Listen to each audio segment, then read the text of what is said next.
Spending time at the family lodge at the lake was meant to be an escape. A place to reset, a place to rekindle my love for the violin. A love that I had lost to my vices, the drink. Will Bowen, a 28-year-old alcoholic, a sad and pathetic situation. I took my broken violin to a specialist music store known as the Lakeview Music Emporium. When I asked the peculiar old man inside when my violin would be ready, he quietly responded, "You will know. Then you will come." Sleep is now a luxury, as the nightmares always start the same. At first, blackness. I feel suspended over the endless abyss, staring into nothingness. The musical composition begins. A solitary note of a piano. As the note drones on, it's as if time itself is being stretched. A hair-raising slowed screech as the sound of a violin crawls inside your ears. Then, I see it. Lakeview Music Emporium. It had an almost rustic feel to it. The window was populated by violins and for some strange reason, a clown doll. The clown, which stood about 3 feet amongst the display, wore a gray coat, polished black loafers, and a black bowler hat. It rested on a small walking cane. What was most disturbing about its appearance was the fluffy blonde wig. It looked freshly plucked from the scalp of its last victim. Because surely that's the only explanation for such a monstrosity in a shop window, the clown ventured out at night and preyed on poor unexpecting victims with questionable hairstyles, wearing the hair the next day, like some kind of trophy. As you open the door to the shop, you can't help but glance again at the clown, its face, underneath its eyes and red nose, a grin that appears to widen the longer you look. The nightmare becomes hazy, and I suddenly find myself lying on a cold, hard wooden floor, my hands splintered and bloodied from the rough surface. No longer complete darkness, but the harrowing sound of the violin and piano continues. The room was dimly lit by a few lights fitted into the walls. I look ahead and notice a decrepit table, its frail legs barely keeping it upright, behind it, a chair that matches the condition of the table. I slowly attempt to get to my feet, and the music creeps in its intensity. On the table rested a violin, a couple of its strings broken. The strings that were left were covered in a thick layer of dust as if they hadn't been played for years. I felt a realization of familiarity. This violin was mine. I have been here before. Before I could turn around, a drop of liquid fell from above. I froze. The liquid ran down my head, and touching it with my fingertip, revealed it was thicker than water. It was blood. I jerked away and clambered into the table. The table gave way and my violin along with the contents of the table crashed to the floor. The sounds of the violin and piano came to a stop. Somehow, I was now craving the haunting sounds of the orchestra. The silence was so deadening, I could hear my heartbeat. I backed myself up to a nearby wall, deciding to brave the glance of the ceiling where the blood had fallen. The ceiling was dark, I couldn't make out what was producing the leak of blood from the ceiling. I drew my attention to an entryway in the near corner of the room. I began to slowly make my way over, perhaps there would be an exit. Upon reaching the opening, I shuddered. There sat on the stairway, was that fucking clown. This was indeed Lakeview Emporium. But something was very off about this place. The music returned after a short interval. It began to dawn on me that I wasn't alone. The clown was no longer in the shop window. Looking back out across the shop floor, revealed there was no longer a window. There was no front door. There were 4 walls, and the only way out of this room was behind me.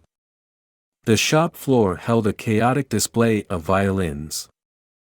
The walls began to feel like they were closing in on me. The clown on the stairwell, grinning, as if he was inviting me upstairs. At this point, I wondered what choice I had. I made my way cautiously up the stairs and past the clown, glancing my head back and fearing the clown's head would turn. It didn't move, but the music certainly was getting louder. On climbing the staircase, I came upon a half-open door. An orange glow came from the other side, the music ever louder now. A stench seeped its way up my nose, it smelt of rot, death, and decay.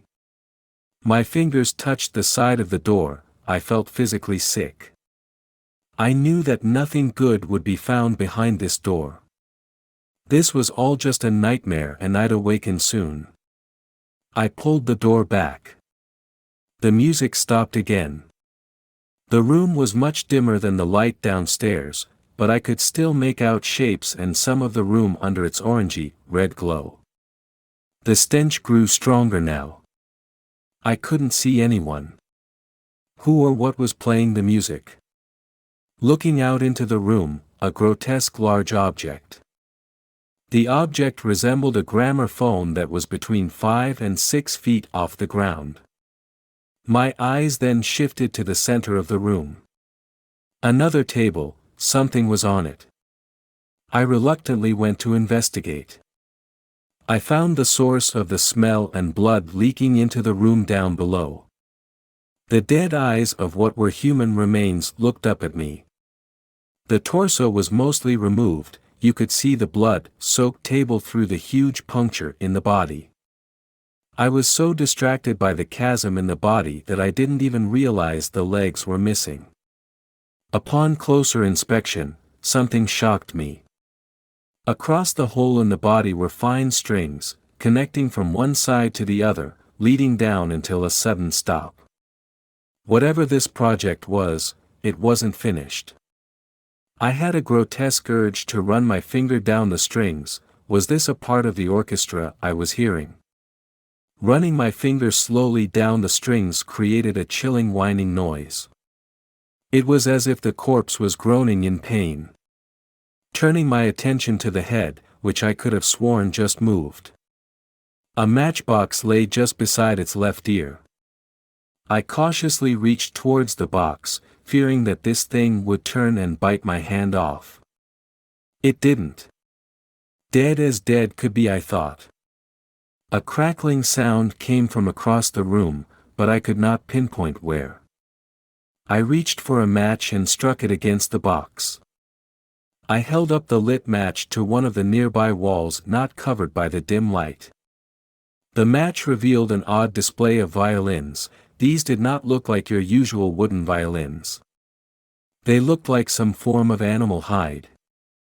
A chill crept up my spine when the realization hit, it's human.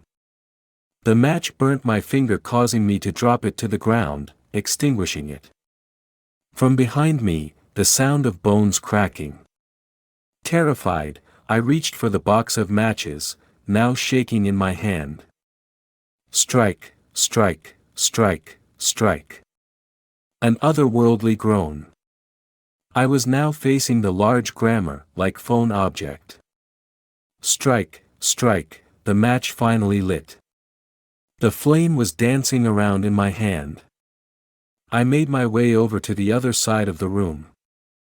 As I approached the large object, it revealed that it wasn't a gramophone at all. It was of the flesh. Inside what would have produced sound from the gramophone, a maze of red-like tendons. I made my way around the monstrosity, now producing cold sweat which was blurring my vision as it soaked my eyes. I rubbed my eyes so that I could see again what was in front of me. Instead, I wished that I had just dropped dead at that moment. What greeted me was a humanoid-like figure sitting at a piano, its black hole eyes staring straight through to my soul. A smile which had no teeth, but strings. The more I looked at it, the less humanoid it became. Its 4 spider-like arms rested upon the piano. I had disturbed its musical composition. I fell backwards, the match falling beside me, still lit. I now saw the creature fully. The gramophone of flesh was attached to its back, like a hermit crab's shell. I retreated backwards slowly under the bloodied table. The sounds of more bones cracking as the creature began to move. It flopped to the floor as if its own body was too heavy for the creature. I watched as it began to scuttle towards me. The light of the match slowly dimmed. Oh, how I now missed the sound of my music. For without music, the monster in my head roamed free.